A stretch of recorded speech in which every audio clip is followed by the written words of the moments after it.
Rachida Dati a succédé à Rima Abdul Malak au poste de ministre de la Culture, le 11 janvier dernier.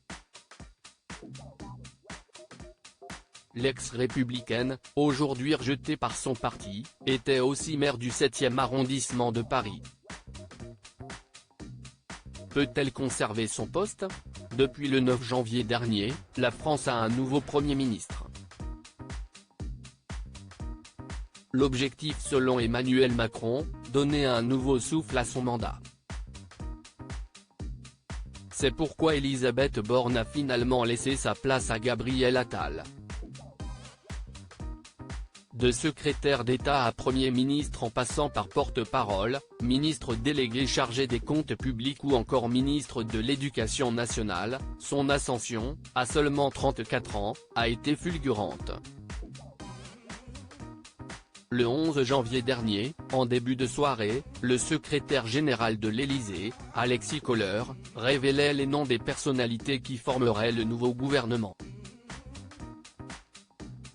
Si plusieurs personnalités ont gardé leur poste, à l'instar de Bruno Le Maire, Gérald Darmanin ou Éric Dupond-Moretti, d'autres ont été remerciés. Si est-il le cas notamment à la culture, où Rachida Dati a pris la suite de Rima Abdul Malak. Désormais ministre, Rachida Dati s'exprime sur l'avenir de son poste à la mairie du 7e arrondissement de Paris après des rumeurs autour d'une éventuelle nomination de Claire Chazal à la tête du ministère de la Culture. C'est finalement Rachida Dati qui a accédé au poste. L'ex-républicaine réinvestit donc le gouvernement, cette fois aux côtés d'Emmanuel Macron.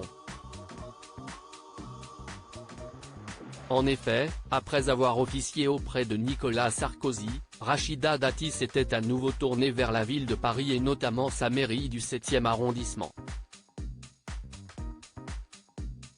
Mais la femme politique occupe-t-elle toujours ce poste? La réponse a été donnée par Rachida Dati elle-même. Alors que tout le monde se demandait si son premier adjoint allait prendre sa suite pour gérer les affaires courantes, on apprend sur X qu'il n'y aura finalement pas de débat à ce propos. En effet, ce 13 janvier, la femme politique de 58 ans a posté une vidéo accompagnée de la légende très heureuse d'avoir célébré ce matin à la mairie du 7e arrondissement mon premier mariage de 2024. Toutes mes félicitations aux nouveaux mariés. Désormais ministre, je suis et je reste aux côtés des habitants du 7e arrondissement, au quotidien. Voilà qui clarifie la situation.